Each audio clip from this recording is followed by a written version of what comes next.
The story of Esdeekid does not begin with a childhood montage, a record label deal, or a carefully packaged origin story. It begins in fragments, short clips, masked visuals, unclear authorship, a name appearing suddenly across TikTok, SoundCloud reposts, and YouTube commentary channels. No interviews explaining intent, no long-form statements introducing the person behind the voice. Just music, imagery, and silence. From the start, Esdeekid's presence online felt incomplete by design. Accounts appeared with minimal captions, visuals rarely showed a full face, performances and clips leaned heavily into anonymity. This absence immediately created space for speculation, and within weeks of his early traction, the conversation around Esdeekid was no longer just about the music. It was about who he was, why he was hidden, and what was being concealed. Commentary YouTubers and TikTok creators began framing him not just as a rapper, but as a mystery project. Reddit threads formed asking whether Esdeekid was an industry experiment, a rebrand of an existing artist, or something more calculated. These discussions were not initiated by Esdeekid himself, but the lack of clarification allowed them to grow unchecked. As his tracks circulated more widely, the narrative split. On one side were listeners drawn to the sound and delivery. On the other were audiences far more interested in the mythology forming around him. The mask was no longer just an aesthetic choice, it became the center of the story. By mid-2024, Esdeekid's reach expanded rapidly through short-form platforms. Viral clips used his music as background audio, often detached from any official release context. This helped the songs travel, but it also meant they traveled without authorship. Many listeners encountered the sound before they ever encountered the name. This created an unusual imbalance. Esdeekid was gaining recognition without building trust or familiarity.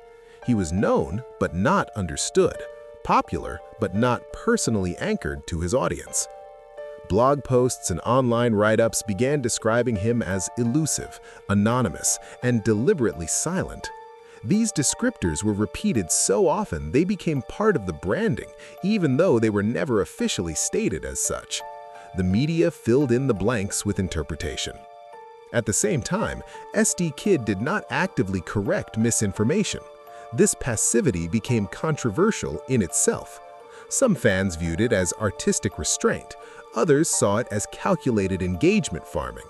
Critics began questioning whether the mystery was authentic or engineered.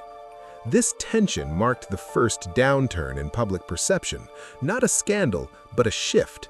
The narrative began to move from curiosity to skepticism. The most explosive moment in Esdeekid's public narrative came from identity speculation that escalated far beyond typical online rumor. TikTok creators began comparing his masked appearance, posture, and vocal cadence to existing public figures. One name in particular dominated the discourse: Timothée Chalamet. The theory spread rapidly. Videos gained millions of views. Screenshots, side-by-side comparisons, and speculative timelines circulated widely. Entertainment blogs picked up the trend, framing it as a viral internet obsession rather than a grounded claim. Importantly, there was no evidence, no confirmation, no credible sourcing, but the rumor persisted because it was never directly shut down by Esdeekid himself. The silence was interpreted in multiple ways. Some viewed it as playful misdirection. Others saw it as irresponsible, allowing a false narrative to overshadow the music and redirect attention towards celebrity gossip. When Timothée Chalamet was eventually asked about the rumor in interviews, his responses were vague, sometimes joking, sometimes evasive. These non-answers only intensified speculation, even though they did not confirm anything. At this stage, Esdeekid's identity discourse had eclipsed his artistry entirely. He was no longer discussed primarily as a rapper, but as a question mark. The situation reached a turning point when a public collaboration appeared to intentionally dismantle the rumor. A remix of 4 Raws featuring Timothée Chalamet himself. The collaboration showed both figures together, effectively disproving the idea that they were the same person. The moment was viral, but it was also divisive. Some praised it as a clever resolution to runaway speculation. Others criticized it as exploiting misinformation for attention. Commentary channels debated whether the rumor had been allowed to grow deliberately to manufacture hype. The aftermath was telling. The rumor subsided, but trust did not fully recover. For some listeners, the episode reinforced the idea that Esdeekid's rise was built more on viral narrative manipulation than transparency.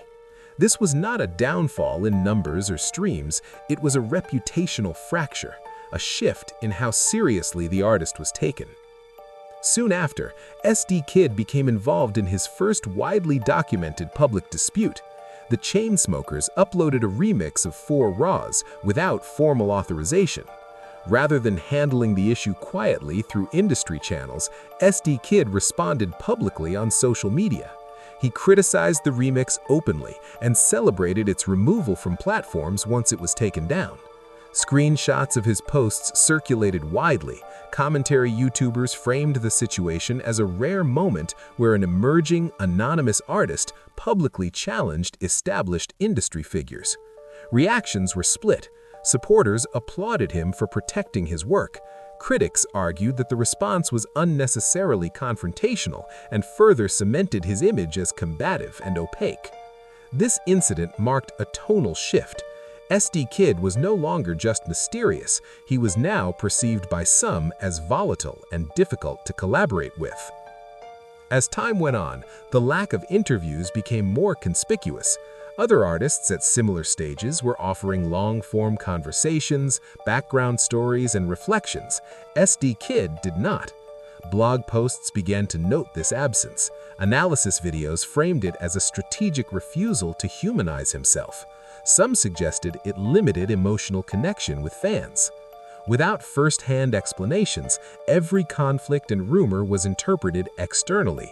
Reddit threads speculated about internal fallouts, management issues, and creative control disputes, even when no evidence existed. This is where gossip filled the vacuum, not because scandals were confirmed, but because silence allowed narratives to grow unchecked. The absence of clarification became the problem itself. Despite criticism, Esdeekid continued to release music and perform. Streams remained high, online engagement stayed strong, but the conversation never fully returned to the work alone. Every release was filtered through past controversy. Every appearance reignited identity discussions. Every silence was interpreted as intention. This created a feedback loop where Esdeekid's mystique both sustained attention and limited credibility.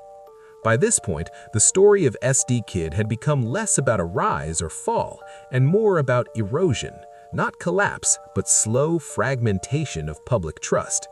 There was no single betrayal, no dramatic expose, no confirmed internal fallout. Instead, there was accumulation. Rumor layered on rumor, silence layered on speculation, strategy layered on doubt.